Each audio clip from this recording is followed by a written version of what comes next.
할렐루야. 오늘도 주님과 동행하는 행복한 하루 되시길 축복합니다. 오늘 큐티 본문은 민수기 16장 1절에서 11절 말씀입니다. 오늘 큐티는 고라 일당의 반역이라는 제목으로 함께 묵상하겠습니다. 말씀 질문입니다. 왜 고라는 반역을 하는 것일까요? 고라 일당이 모세와 아론에게 리더의 자리에서 물러나라고 요구했어요. 그 명분은 회중이 다 각각 거룩하고 여호와께서도 너희들만이 아니라 그들 중에서 계시다는 것이죠. 3절입니다. 그들이 모여서 모세와 아론을 거슬러 그들에게 이르되 너희가 분수에 지나도다. 회중이 다 각각 거룩하고 여호와께서도 그들 중에 계시거늘 너희가 어찌하여 여호와의 총회 위에 스스로 높이느냐.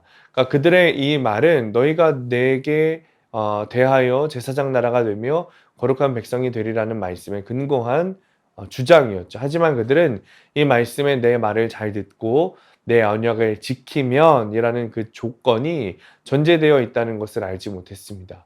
이렇듯 나에게 듣기 좋은 말씀만 가려드리려고 한다면 불순종하는 잘못을 저지르게 되는 것이죠. 그런데 이 고라의 반역에 대한 모세의 반응이 놀랍습니다. 모세는 고라 일당의 말을 듣고 당장 반박하지 않고 먼저 엎드립니다. 이 엎드림에는 두 가지 의미가 담겨져 있어요. 그것은 더욱 낮아짐과 두 번째는 기도입니다. 그리고 나서 모세는 그들 모두에게 제사장이 하는 일을 하도록 합니다. 그 사이에 하나님이 판단해 주시기를 기다린 것이죠. 이처럼 하나님의 사람은 무슨 일을 내가 당해도 먼저 분내지 않고 화내지 않습니다. 분이 날수록 더 겸손히 상대하고 기도로 엎드려 간구하며 하나님의 뜻을 묻고 기다려야 하는 것입니다. 고라 일당이 반역을 일으킨 것은 그들이 제사장인 아론의 아들들을 도와 지성물을 관리하고 운반하는 일을 그러니까 허드렛 일 같이 하찮게 여긴 거예요. 10절입니다. 하나님이 너와 네 모든 형제 레위 자손으로 너와 함께 가까이 오게 하셨거늘 너희가 오히려 제사장의 직분을 구하느냐. 그래서 그들은 자존심 상한 것이죠. 하지만 하나님이 내게 맡기신 것은 내 자격과 능력 때문에 일을 맡기신 것이 아닙니다. 오직 은혜로 맡기신 것이죠.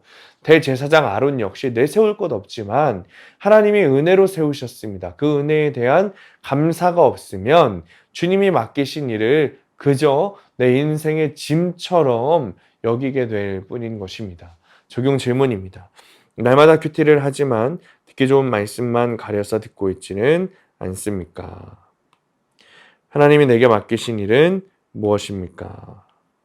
오늘의 원포인트, 은혜로 맡겨주신 일을 감사해야 합니다.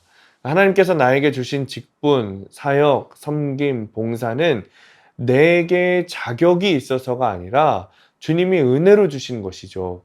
그런데 감사하기보다는 남과 비교하고 분내고 앞장서고 싶고 인정받기를 원했습니다. 그래서 교회 안에서 당을 짓고 불평불만을 일삼았죠. 이제는 자격 없는 나에게 주신 과분한 직분을 감사함으로 잘 감당해야 합니다.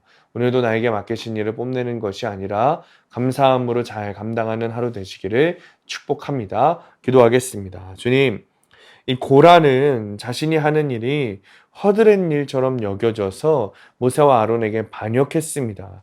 그러나 그들에게 맡기신 것은 주님께서 은혜로 주신 것이고 그들에게 합당한 일을 맡기신 것임을 깨닫지 못했습니다. 주님, 나에게 맡기신 일도 내 자격과 공로가 아니라 주님께서 은혜로 주신 것임을 믿음으로 늘 하나님께 순종하며 감사하는 우리가 되도록 인도하여 주옵소서. 예수님의 이름으로 기도합니다. 아멘.